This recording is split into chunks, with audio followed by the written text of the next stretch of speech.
Halo, selamat malam semuanya. Semoga semuanya dalam keadaan baik semua ya. Jadi malam ini agenda kita mau bahas-bahas sedikit tentang persiapan beasiswa LPDP,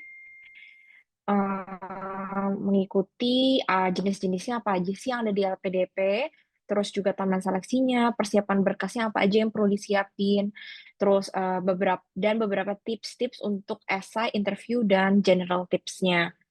Jadi disclaimer dulu nih karena buku panduan untuk LPDP 2025 kan sebelumnya belum keluar ya. Jadi untuk malam ini aku akan jelasin based on panduan di 2024. Tapi berdasarkan pengalaman aku sih sebenarnya persyaratannya nggak beda-beda jauh sih. Jadi kita bisa pakai nih panduan 2024 sebagai benchmark gitu ya.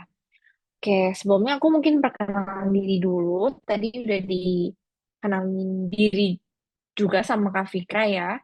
Aku Maura, aku dulu LPDP Awardee 2023 batch 1, beasiswa yang reguler dari jalur non LOA. Jadi dulu aku daftarnya tanpa LOA gitu. Dan S2-nya aku akhirnya ambil di National University of Singapore dengan jurusan Sustainable and Green Finance dan mulai kuliah di tahun 2023 dan udah selesai Agustus 2024 kemarin. Oke, kita mulai ya untuk jenis-jenis beasiswa LPDP-nya.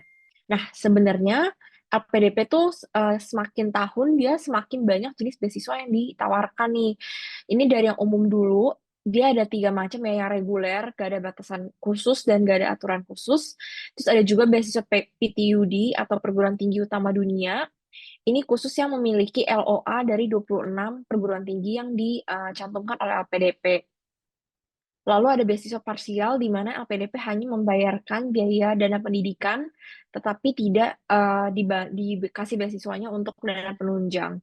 Lalu ada juga nih beasiswa double degree atau joint degree. Jadi misalkan teman-teman ada yang mau kuliah di dalam negeri dan luar negeri untuk satu gelar gitu ya. Nah, itu LPDP juga memungkinkan untuk hal tersebut. Terus nextnya ini yang sering berubah-berubah nih. Yang pertama beasiswa afirmasi. Dari tahun ke tahun mulai bertambah juga. Awalnya daerah afirmasi, putra-putri Papua, ada penyandang disabilitas dan prasejahtera. Jadi kalau beasiswa afirmasi ini nanti di ketentuan persyaratan dokumennya biasanya ada dokumen tambahan gitu. Misalkan harus ada surat keterangan. Setahu aku ya kalau prasejahtera tuh surat keterangan misalkan anak pertama yang kuliah di luar negeri seperti itu. Terus kalau daerah afirmasi ada daerah-daerah yang sudah di list oleh pemerintah. Jadi yang bisa mendaftar itu hanya secara khusus. Nah, beasiswa kerjasama ini yang baru nih di 2024 baru ada nih yang metallurgical engineering di University of Science and Technology di China. Juga untuk jurusan Economics, International Trade, dan Transportation di Central South University di China. Jadi buat universitas ini, LPDP udah siapin jalur khusus untuk daftar dengan ketentuan harus mengambil jurusan-jurusan yang sudah ditentukan LPDP di sini. Jadi sebelumnya LPDP juga pernah ada kerjasama sama Orange Tulip Scholarship ya. Jadi itu buat universitas di Belanda, tapi itu tahun 2023. Jadi nanti kita lihat aja di tahun 2025 apakah ada universitas baru gitu ya yang ditambah LPDP. Lalu untuk beasiswa prioritas ini dia bekerja sama juga dengan kampus-kampus ternama gitu ya di dunia. Ada University of Dundee, NTUN, UNSW untuk S3, dan NUS Business School untuk S2-nya.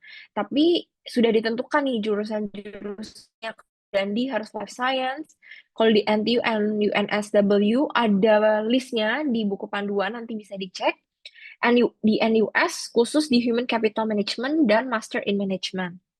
Nah, untuk yang targeted, ini yang AAS juga baru ya, sama Australian Award Scholarship, khusus membiayai teman-teman yang mau S2 di bidang Blue Economy, Green or Renewable Economy, dan Digital or Information Technology di 22 perguruan tinggi di Australia. Detailnya nanti bisa dicek juga nih di web LPDP.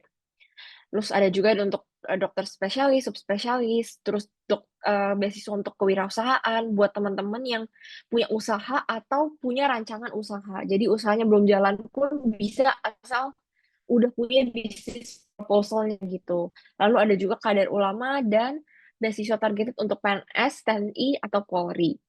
Ini jenis-jenis beasiswa LPDP yang udah ada nih di tahun 2024. Jadi 2025 mungkin LPDP akan ada beasiswa prioritas baru. Nanti kita pantengin bareng-bareng kali ya. Aku mau kasih gambaran juga nih manfaat beasiswa LPDP in general. Ada dana pendidikan dan dana penunjang. Jadi, kalau misalkan pakai yang parsial, itu hanya dapat dana pendidikannya aja. Kalau full yang reguler atau yang kerjasama, targeted, biasanya dapat dua-duanya nih, dana pendidikan dan dana penunjang. Dana pendidikannya terdiri dari semuanya ya, pokoknya uang pendaftaran, tuition fee, dikasih juga tunjangan buku, lalu teman-teman yang kuliahnya master by research, itu juga dikasih dana penelitian tesis, dana seminar internasional, dan dana publikasi jurnal juga. Untuk dana penunjangnya, dana transportasi pulang dan pergi ke negara tujuan, dana aplikasi visa, asuransi, dana kedatangan, dan dana bulanannya juga di-cover sama LPDP. Kalau ikut lomba-lomba internasional juga di-cover. Untuk teman-teman yang mau kuliah doktor, tunjangan keluarganya juga dapat, dan ada juga dana keadaan darurat jika diperlukan. Oke, untuk sekilas buat teman-teman yang baru pertama kali daftar LPDP atau belum familiar, gimana sih tahapan seleksi beasiswa LPDP? Jadi yang pertama, teman-teman harus bikin akun dulu nih di beasiswa.lpdp.kemenq.go.id. Jadi untuk bikin akun bisa dimulai dari kapan aja sih sebenarnya. Terus melakukan pendaftaran beasiswanya, termasuk nanti upload-upload berkas-berkas, semua akan melalui website beasiswa LPDP gitu. Untuk seleksi tahap pertama adalah seleksi administrasi, di mana kita mensubmit dokumen yang di-require plus dengan esai kontribusi dan draft penelitian untuk MS3. Terus buat teman-teman yang apply dengan jalur tanpa LOA, itu nanti akan melewati proses seleksi bakat skolastik ya, yang terdiri dari 3 tes gitu. Ada tes linguistik, numerik, dan penalaran pemahaman pemecahan masalah gitu. Kalau udah punya LOE unconditional, nanti akan bisa langsung di-skip nih seleksi bakat skolastiknya, langsung ke seleksi substansi atau interview. Nah, setelah interview akan langsung pengumuman apakah teman-teman diterima atau enggak. Kurang lebih begitu sih seleksinya. Lalu untuk timeline seleksinya, jadi meskipun yang 2025 belum keluar, kita bisa lihat gambaran sih dari tahun-tahun 2024 atau 2023. Basically, biasanya sama nih, durasinya ada 30 hari untuk persiapan seleksi berkas atau administrasi gitu ya. Biasanya kalau tahap 1 itu di bulan Januari mulainya, kalau tahap 2 itu di bulan Juni. Jadi biasanya sama, hanya berbeda seminggu atau 2 minggu aja gitu. Biasanya setelah seleksi administrasi dilakukan selama 2 mingguan, habis itu ada proses masa sanggah jika ingin menyanggah gitu ya, kalau ditolak seleksi administrasinya, dan berikutnya ke seleksi bakat skolastik. Biasanya nanti teman-teman akan dikasih jadwalnya. Jadi ini walaupun tesnya 5 hari gitu ya di sini, nanti teman-teman biasanya cuma dikasih jadwalnya di 1 hari dan kerjain tesnya gitu. Setelah pengumuman, seleksi bakat skolastiknya lanjut ke substansi yang biasanya sih yang lewat jalur LOA akan seleksi duluan. Nanti yang non LOA biasanya dapat jadwal tes substansi yang agak di belakang-belakang gitu. Baru habis itu pengumuman. Nah, untuk kasih gambaran nih berkas-berkas seleksi administrasinya apa aja sih? Biasanya di web beasiswa LPDP itu akan ada online form untuk isian biodata diri dan profil diri. Lalu ada dokumen-dokumen lain yang harus teman-teman scan juga, kayak KTP, ijazah, transkrip, sertifikat bahasa asing, LOA unconditional jika jalur LOA, surat rekomendasi. Nah, surat rekomendasi ini bisa dua macam nih.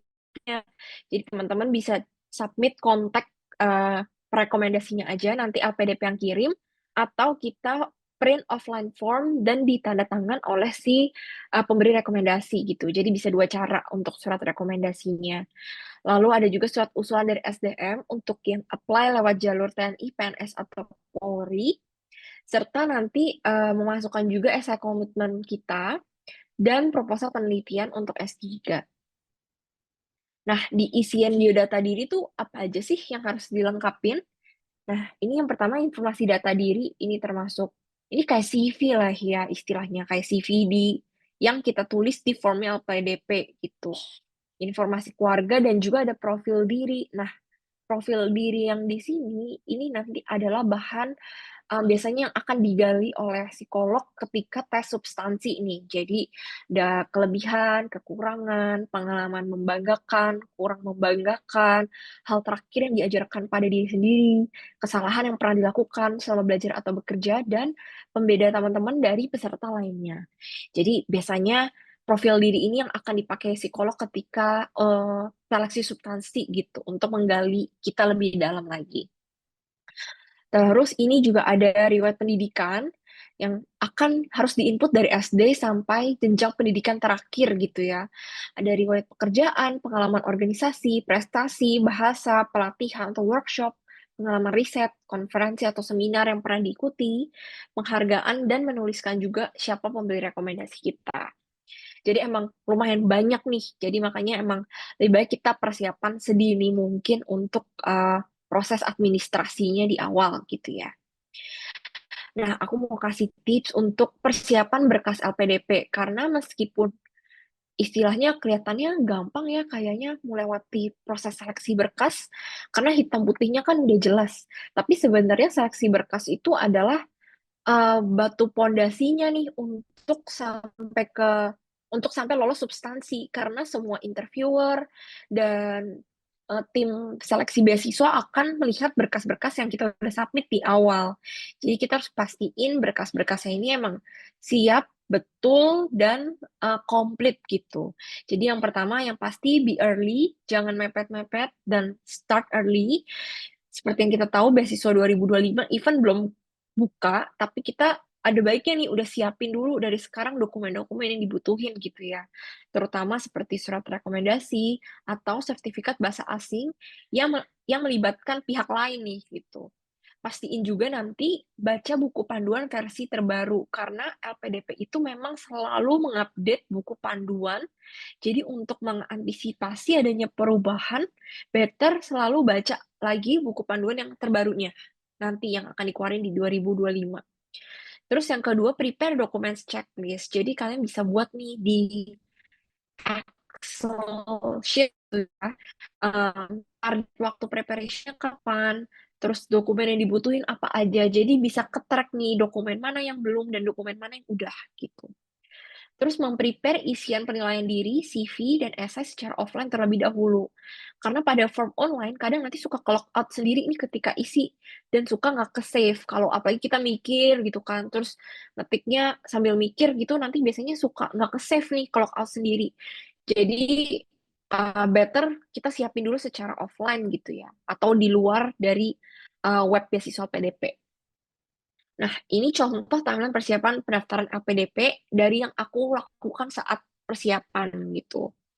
Sebenarnya satu lagi kuncinya sih lebih cepat lebih baik gitu. Cuman ini untuk amannya segini lah ya. Misalkan Hamin 3 bulan atau 2 bulan sebelum pembukaan pendaftaran, teman-teman bisa mulai ambil ujian tes bahasa asing atau yang TOEFL atau IELTS gitu ya.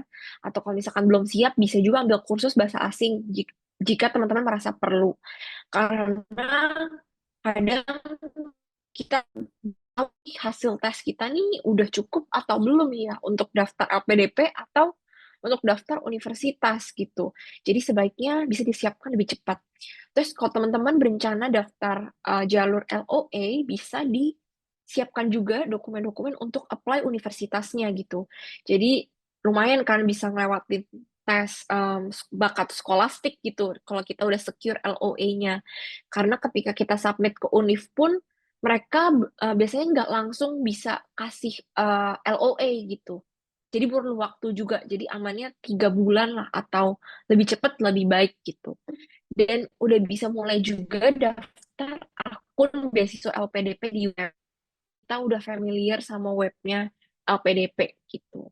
Nanti Hamin 30 atau sebulan sebelum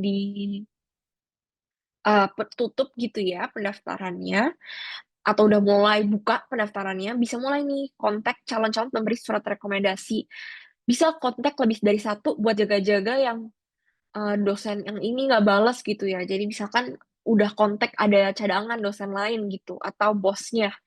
Terus pastiin juga skor bahasa asing udah mencukupi gitu. Jadi makanya kenapa tes bahasa asing itu harus dilakukan sedini mungkin biar kita pasti udah dapet skor yang cukup nih ketika pendaftaran LPDP-nya buka. Terus udah punya juga draft esai kontribusi di Hamin 30. Di Hamin 20, teman-teman bisa mulai uh, kontribusi gitu. Atau misalkan minta studi Indonesia gitu ya untuk review dan revisi esai kontribusi. Jadi teman-teman punya waktu yang cukup untuk revisi esai kontribusinya juga. Lalu juga bisa mulai kumpulin nih ijazah-ijazah sekolah dari SD sampai SMA karena banyak banget informasi detail yang diperlukan untuk mengisi form pendaftaran LPDP gitu. H-4 sudah harus mulai mengisi formulir data diri, data keluarga, dan pilihan universitas. Jadi ketika kita sudah mengisi pilihan universitas, itu kita udah gak bisa edit-edit lagi nih. Jadi kalau misalkan mau ubah, isi ulang di awal. Jadi cancel pilihannya, lalu ulang lagi dari awal. Jadi harus udah pastiin mantap banget H-14 isi pilihan universitasnya gitu. Lalu bisa dilanjutin draft isian penilaian diri. H-7 udah pastiin surat rekomendasi udah ada dan udah ngechecklist nih semua berkas di list yang udah teman-teman siapin tadi dan mulai isi formulir LPDP-nya yang riwayat sekolah, pengalaman, prestasi, dan lain-lain. H-5 teman-teman bisa finalisasi isian penilaian dirinya dan upload semua scan dokumen gitu, kayak sertifikat IELTS, terus surat rekomendasi. Jadi pastiin semuanya udah upload di web. Dan juga udah final review nih, esai kontribusinya udah PD dan udah siap disubmit gitu. H-3 atau H-2 bisa recheck lagi dokumen-dokumen yang udah terupload, udah bener atau belum. Kayak misalkan di bagian surat rekomendasi, beneran yang upload surat rekomendasi gitu. Jadi ini bisa dipastiin juga. Dan final review, esai kontribusi, dan submit. Jadi kalau bisa submit tuh maksimal di H-3 atau H-2 gitu ya. Karena kalau H-1 takutnya di webnya crash atau error atau kita terlalu terburu-buru karena deadline. Jadi better emang H-3 atau H-2 tuh udah maksimal gitu. Nah, ini aku mau kasih gambaran dikit aja sih untuk ketentuan skor bahasa Inggris. Jadi, teman-teman nanti bisa tesnya nggak harus IELTS, bisa TOEFL, bisa PTE Academic. Untuk teman-teman yang mau program afirmasi, bisa juga pakai Duolingo English Test gitu. Jadi, ada juga beberapa program itu yang tidak disyaratkan IELTS-nya. Karena nanti LPDP itu juga bakal kasih pengayaan bahasa nih buat teman-teman yang misalkan daftar di program afirmasi. Jadi selalu tahu ketentuan di buku panduan gitu. Kayak mau kasih sedikit tips juga buat essay dan interview. Karena essay, sekali lagi, meskipun kita submitnya di awal banget, kita sudah siapin sedini mungkin. Dan ini aku kasih tips yang general banget aja dengan konsep STAR atau Situation, Task, Action, and Result.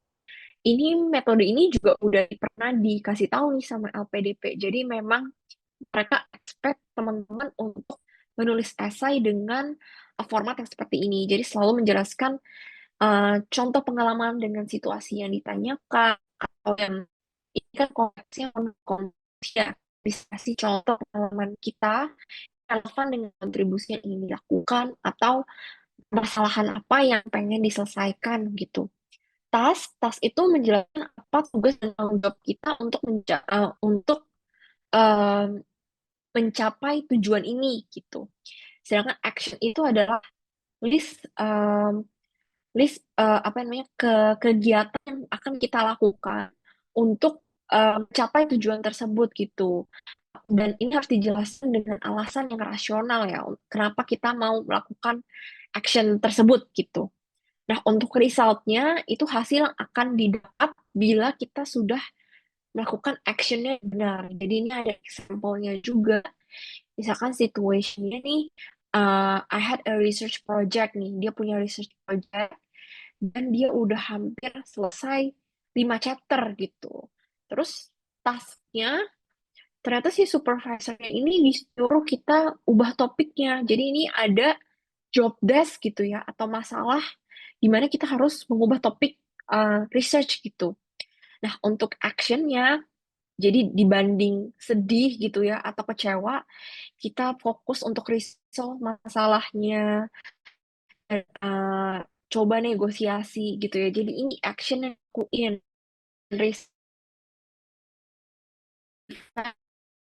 work, but I also establish a good rapport gitu.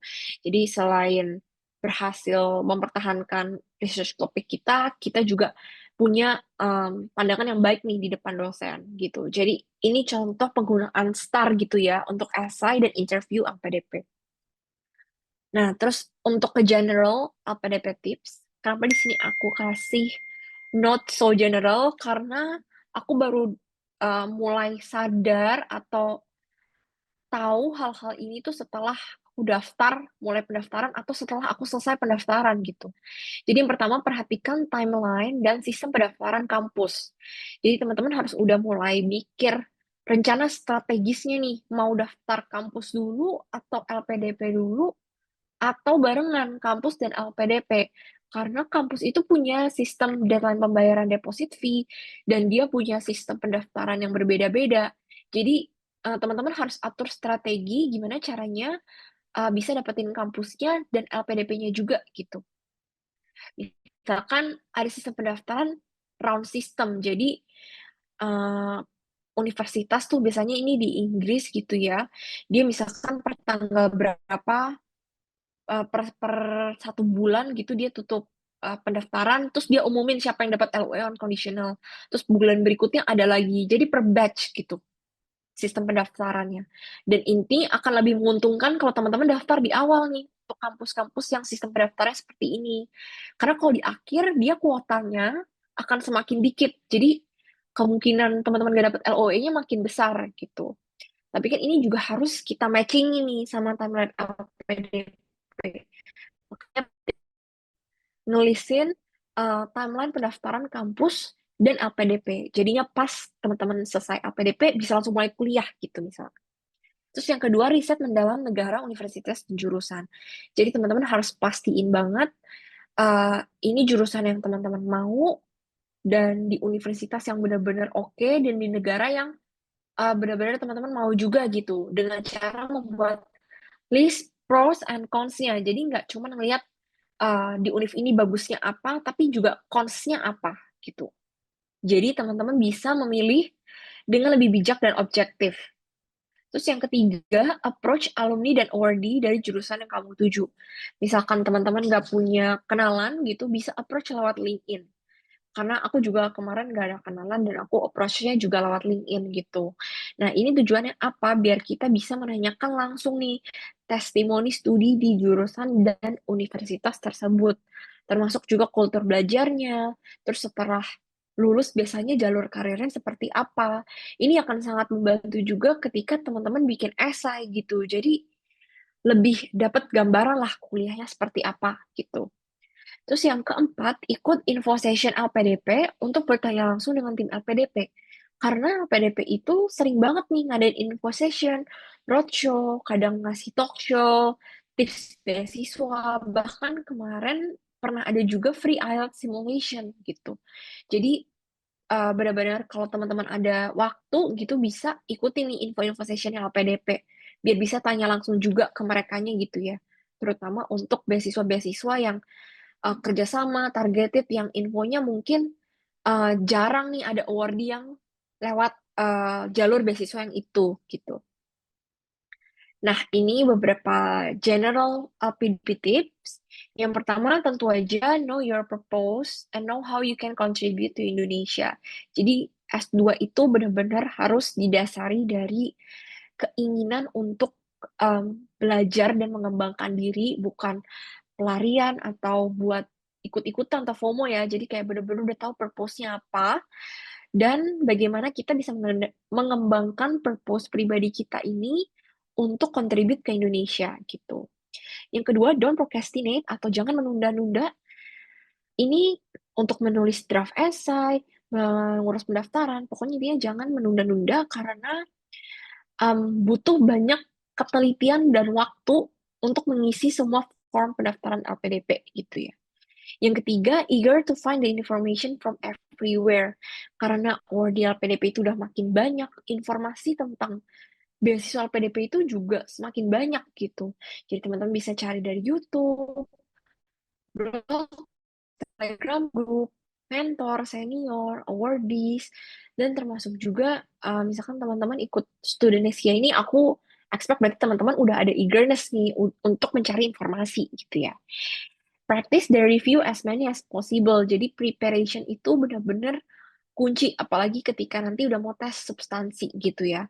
Dan yang terakhir dan gak kalah penting adalah be honest and be truly who you are. Jadi ketika kita bikin esai atau nulis profil diri, kita harus benar-benar jujur dan menggambarkan diri kita secara seutuhnya. Karena kalau kita bikin dibagus-bagusin gitu, nanti biasanya akan ketahuan gitu pas interview. Jadi better be honest aja ketika kita mau isi form penilaian diri ataupun esai gitu ya.